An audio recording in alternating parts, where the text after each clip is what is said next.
Shalom saudara, berjumpa lagi dengan saya Debbie Basjir di dalam Hikmat Kehidupan.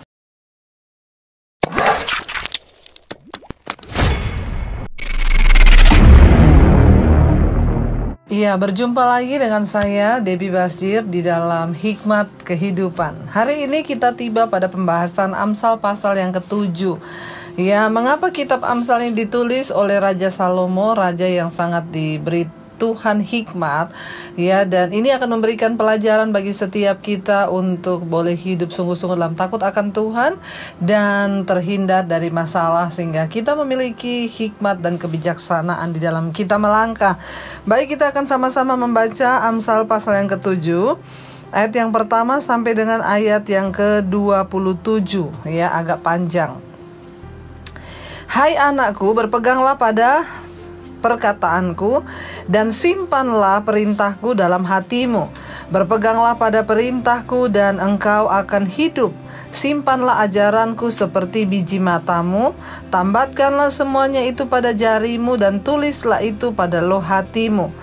Katakanlah kepada hikmat, engkaulah saudaraku, dan sebutkanlah pengertian itu sanakmu, supaya engkau dilindunginya terhadap perempuan jalang, terhadap perempuan asing yang licin perkataannya. Iya, hikmat berkata, jangan tinggalkan ajaranku, simpanlah ya perintahku di dalam hatimu.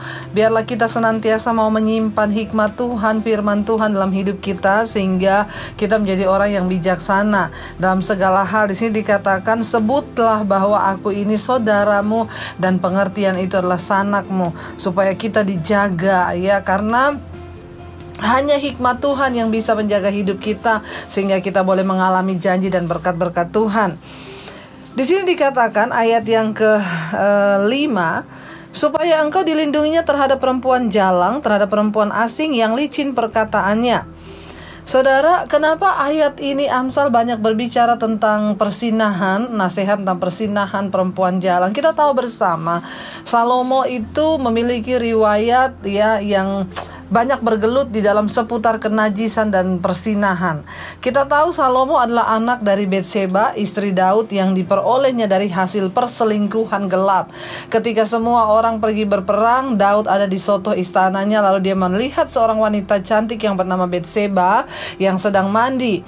Lalu Daud mendekati Betseba, dia menyuruh anak buahnya untuk cari tahu siapa wanita yang mandi itu, dan akhirnya dia memperoleh informasi. Lalu Betseba dipanggil ke istana, lalu Daud menidurinya.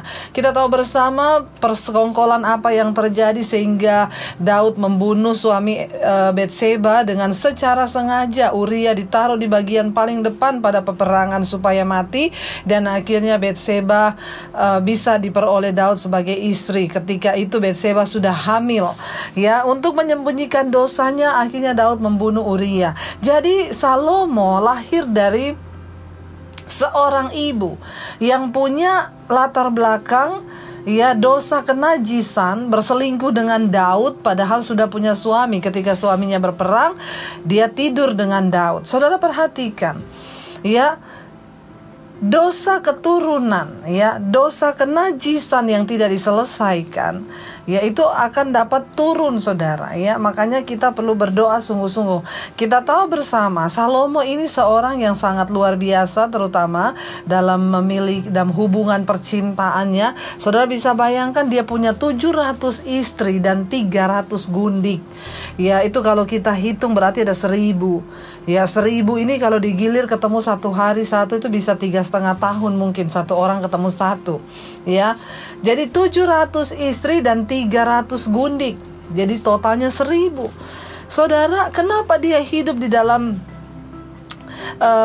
kenajisan yang begitu rupa? Ternyata ketika kita ambil garis keturunannya, Betseba, ya, adalah ibu yang melahirkan Salomo, ya, dari hasil perselingkuhan Daud dengan Betseba. Pada waktu itu dia hamil dan anaknya yang pertama lahir, anak perselingkuhan itu lalu mati, ya, karena akibat dosa Tuhan membunuh anak perselingkuhan itu. Lalu anak itu meninggal dan akhirnya Daud memohon lagi kepada Tuhan. Akhirnya Betseba hamil lagi, lalu lahirlah Salomo. Jadi dari latar belakang kisah kehidupan Salomo ini memang sudah, ya, ada akar dari kenajisan itu yang turun, sehingga dia memiliki 700 istri dan 300 gundik. Dia menikahi begitu banyak wanita, ya mungkin karena itu roh yang tadi turun, roh kenajisan yang begitu kuat, ya sehingga itu menguasai dirinya. Makanya jangan heran kalau nanti kita membaca Amsal ini banyak tentang nasihat kenajisan, percabulan, perselingkuhan, itu ada di kitab Amsal. Kenapa? Karena yang menulisnya itu Raja Salomo yang memiliki 1000 istri, 700 istri dan 300 gundik, 1000 totalnya. Ya, jadi kurang pengalaman apa dia? Kalau dia menulis ini, harusnya kita semua mendengar, karena dia sudah benar-benar hidup di dalamnya dan menjalaninya, dan benar-benar tahu seluk-beluknya, ya. Dia berkata begini, saudara, ayat yang ke-7, ayat yang ke-6, ya. Ketika suatu waktu aku melihat-lihat dari kisi-kisiku, dari jendela rumahku, kulihat di antaranya, ya, yang tidak berpengalaman, kudapati di antara anak-anak muda seorang teruna yang tidak berakal budi, yang menyeberang dekat sudut jalan lalu melangkah menuju rumah perempuan semacam itu. Pada waktu senja, pada petang hari, di malam yang gelap, maka datanglah menyongsong dia seorang perempuan berpakaian sundal dengan hati licik, ya. Perhatikan baik-baik, ya. Ini Salomo sedang menulis tentang seorang anak muda yang jatuh dalam dosa kenajisan karena tidak berakal budi. Ya, kita sudah belajar pertama kali dulu, orang itu kalau nggak berakal budi itu sama seperti hewan, kata Alkitab, sama seperti binatang. Tuhan menciptakan manusia berbeda dengan binatang karena kita punya akal budi, kita tahu yang jahat mana yang baik. Ya, tapi binatang itu punya pikiran, punya otak, tapi nggak punya akal budi. Ya, makanya kucing itu boleh kawin berkali-kali karena memang kucing nggak mikir baik dan jahat. Tapi manusia diciptakan punya akal budi. Ya, ada hati nurani. Oh, kalau saya selingkuh menyakiti istri dan anak saya, oh itu nggak boleh dilakukan, ya. Tapi ini seorang muda yang tidak berpengalaman. Jangankan anak muda, sekarang aja banyak bapak-bapak yang tidak berpengalaman sebenarnya, atau mungkin terlalu berpengalaman sih kayak Salomo gitu, ya. Ada bapak-bapak yang konseling sama saya, Bu, saya nikah lagi boleh nggak? Nggak boleh. Kok Salomo boleh, Bu, punya banyak istri? Lah bapak kayaknya kayak Salomo apa enggak?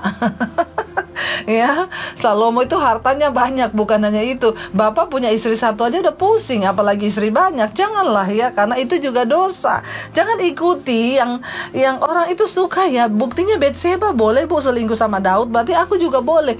Yang diikuti itu yang benar, ya. Dalam zaman perjanjian lama dulu memang hukum-hukumnya itu masih ketika Yesus datang, ya, Yesus memperbaharui, Yesus menggenapi semua hukum Taurat, lalu Yesus membawa hukum yang dia kasih tahu, jangan hidup dalam kenajisan, jangan bersinah, jangan, ya. Jadi saudara, mari kita hidupi dengan akal budi. Seorang teruna, anak muda yang tidak berpengalaman. Ini bukan cuma buat anak muda, buat bapak-bapak juga yang ada di luar sana yang suka menuju ke rumah atau tempat perempuan asing, ya. Karena saya banyak melihat, tadinya ada seorang bapak yang konseling sama saya, Bu, tadinya perempuan ini saya cuma iseng, Bu, karena waktu itu saya berantem sama istri, akhirnya saya pergi ke tukang panti pijat.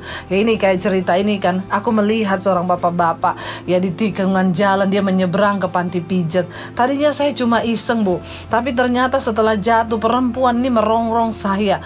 Ya, saya disuruh untuk menikahi dia. Akhirnya jatuh semuanya. Saya takut, Bu, ketahuan istri, ya. Ya, jangan bermain-main dengan dosa.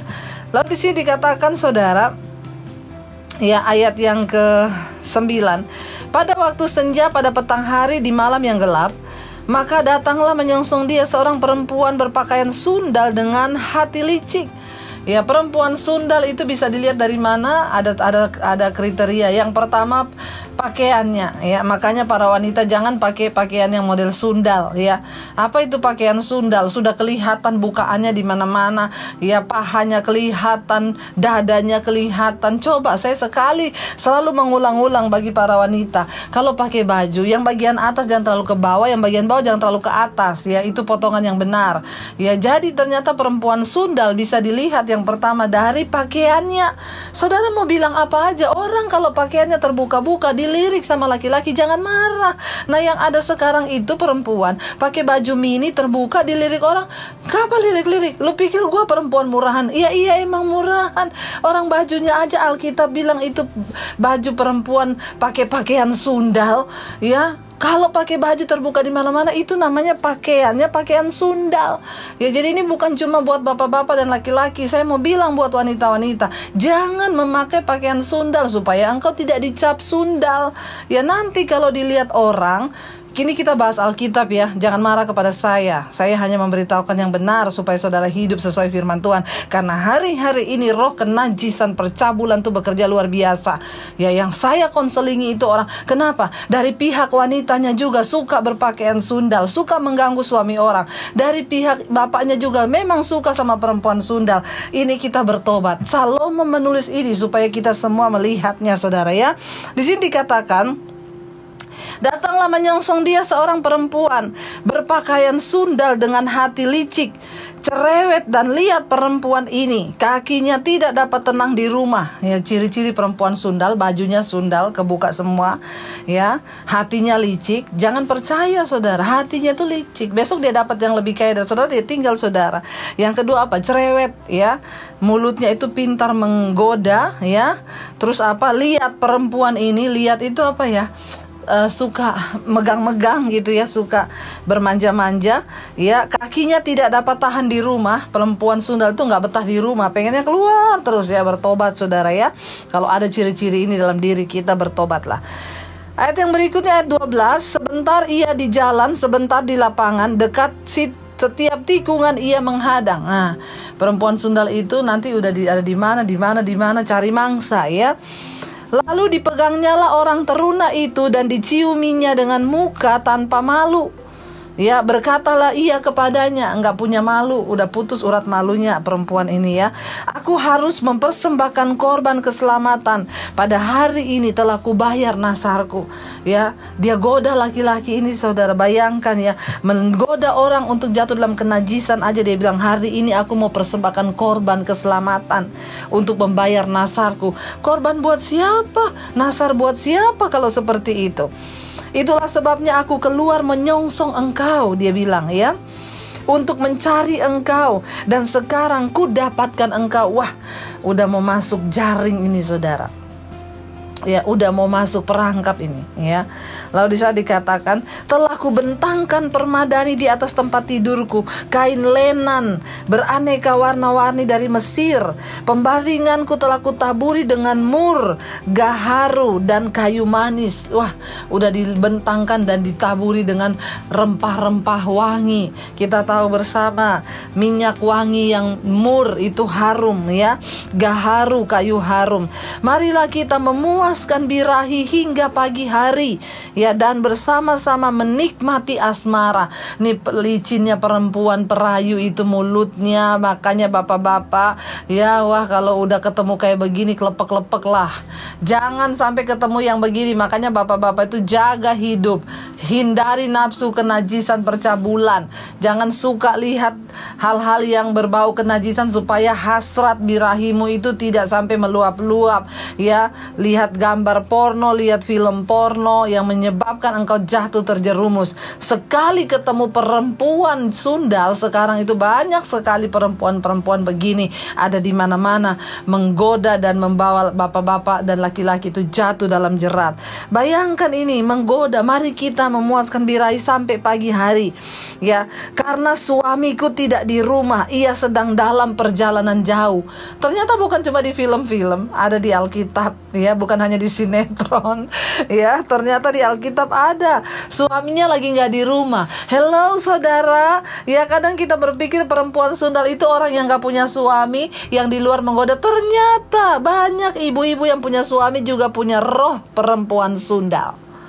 Saya mau berkata buat ibu-ibu ya, jangan coba-coba bermain api.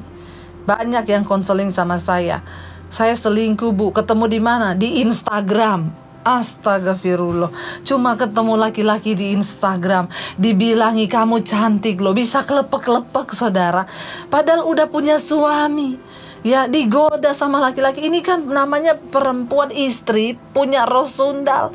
Saya tuh kalau digoda orang mau masuk inbox atau apa ngomong cantik, balas aja pret. Ya jangan dinikmati pujian orang. Makanya bapak-bapak juga sering-seringlah puji istrimu ya, supaya istri itu gak kelepek-kelepek sama pujian orang. Ya jangan ada roh sundal di dalam dirimu, hai perempuan-perempuan. Karena suamiku tidak di rumah, ia sedang dalam perjalanan jauh. Ya sekantong uang dibawanya, ia baru pulang menjelang bulan purnama. Ini bukan perempuan miskin loh. Ya, suaminya pergi cari uang dan bawa sekantong uang tuh berarti banyak. Tapi memang dasar nafsu kenajisannya itu yang membuat dia mencari laki-laki lain. Dan ini bukan hanya terus di Alkitab, dalam kisah nyata saya sudah banyak menangani kasus yang seperti ini. Ibu-ibu pada berselingkuh, kasihan suaminya ya. Ia merayu orang muda itu dengan berbagai-bagai bujukan, dengan kelicikan bibir ia menggodanya. Maka tiba-tiba orang muda itu mengikuti dia seperti lembu yang dibawa ke penjagalan, dan seperti orang bodoh yang terbelenggu untuk dihukum. Ya, bayangkan kayak sapi yang dibawa ke pemotongan tidak berdaya, diseret, ditarik. Hati-hati saudara. Firman Tuhan berkata, ya, keinginan itu, dosa itu apa? Lahir dari keinginan daging. Apabila keinginan itu sudah dibuahi, dia menjadi matang, lalu menghasilkan dosa.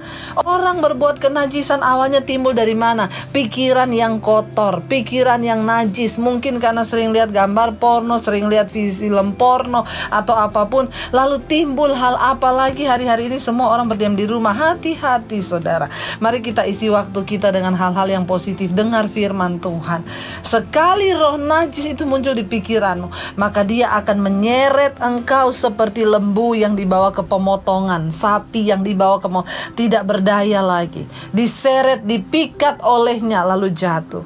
Bertobatlah saudara ya, jangan jadi orang yang tidak punya tujuan hidup sehingga diombang-ambingkan, dibawa ke sana, lakukan persinahan kenajisan. Jadilah laki-laki, jadilah wanita yang tahu bahwa hidupmu itu berharga di mata Tuhan. Jangan jatuhkan, jangan buang harga dirimu. Engkau itu berharga di mata Tuhan. Jangan jual harga diri itu. Harga Kristus menebus kita dengan kenajisan dan percabulan. Ayat berikutnya saudara, ayat 23. Sampai anak panah menembus hatinya, seperti burung dengan cepat menuju perangkap, dengan tidak sadar bahwa hidupnya terancam. Orang yang suka melakukan kenajisan, pergi dengan perempuan sunda atau perempuan jalang, nyawamu itu terancam.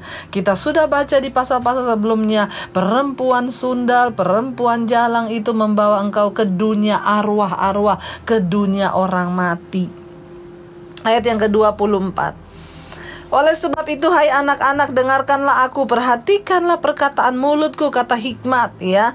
Janganlah hatimu membelok ke jalan-jalan perempuan itu, dan janganlah menyesatkan dirimu dari jalan-jalannya. Karena banyaklah orang yang gugur ditewaskannya, sangat besarlah jumlah orang yang dibunuhnya. Rumahnya adalah jalan ke dunia orang mati, yang menurun ke ruangan-ruangan maut. Mengerikan saudara, bahwa perempuan sundal, dosa kenajisan, itu dosa yang berbahaya. Banyak yang sudah jadi korban. Ya, mari ya, sekarang ini bukan hanya ketemu di tempat panti pijat atau di mana. Sekarang yang namanya bisnis seks online itu luar biasa. Dan ternyata saya banyak menangani juga kasus-kasus orang yang jatuh dalam persinahan lewat online. Bayangkan ya, cuma lewat online orang bisa memuaskan hawa nafsu birahinya. Ini adalah roh kenajisan yang membawa engkau ke dunia orang mati, masuk ke dalam ruangan-ruangan maut.